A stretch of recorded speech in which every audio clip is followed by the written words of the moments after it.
Morrison government really seems to be falling apart. I mean, it's already had 6 MPs voting against this government. Their own government threatening to vote against it or threatening not to support it, most because they want vaccine mandates banned. Another because he wants the government's religious freedom legislation watered down. Today, a 7th Liberal MP rebelled, Tasmanian Bridget Archer.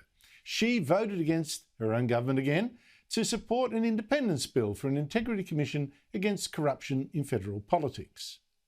I take this decision very seriously to stand here today, and it's a difficult decision to make. Well, that was a fantastic goal for Labor, which today attacked the Prime Minister, asking why he still hasn't delivered on his own promise 3 years ago for an anti-corruption body. Morrison's answer was kind of like, well, Labor won't support his plan and he hates Labor's.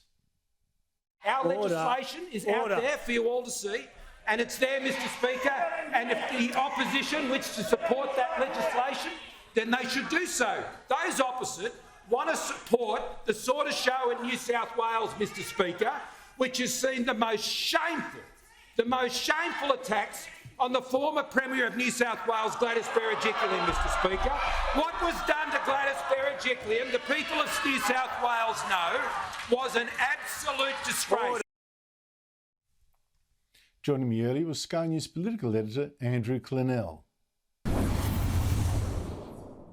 It was a nightmare day for the government. Lost 2 votes in Parliament today in the debate over an integrity commission, thanks in part to Bridget Archer crossing the floor. Is this government falling apart? Well, it looks like it, but you never underestimate Scott Morrison. Before the last election, he lost a vote in the House for the first time in decades on the Medevac bill, and he came back to win the election. But this is a lot messier, Andrew. He's had 8 MPs either cross the floor or threaten to cross the floor this week in 4 days. That's a couple every day average. Had 5 in the Senate, 1 crossed the floor downstairs, and there's 2 others downstairs who are threatening to do it. Trent Zimmerman over religious freedom, George Christensen over vaccine mandates. So there's no control over the show.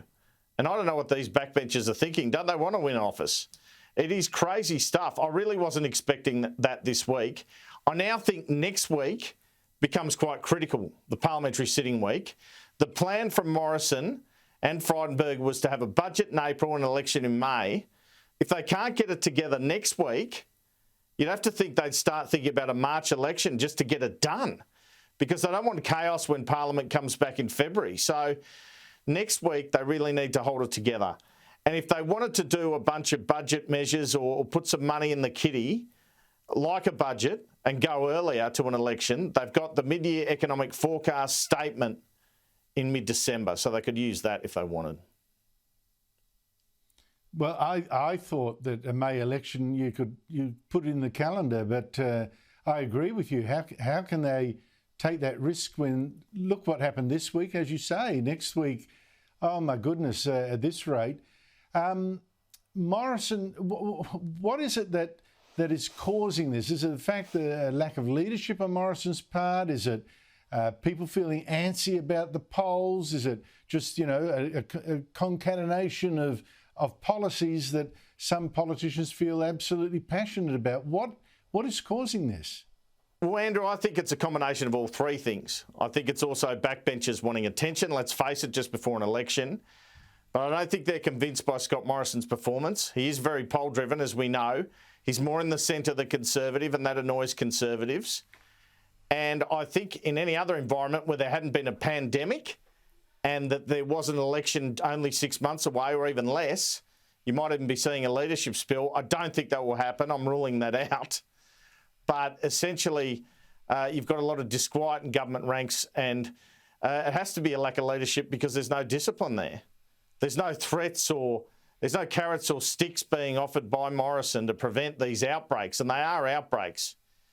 And it is quite shocking. It's manna from heaven from Labor. I mean, I don't think people are convinced by Anthony Albanese, but he might get there by default at this rate. And certainly the odds of a minority government are looking pretty good. And I'll tell you what, if you have a minority government, given what Helen Haines and the other independents said today, given what Bridget Archer did, you're going to have a strong federal ICAC. That's what you're going to end up with, because in order to get their support, That's what you're going to need to do.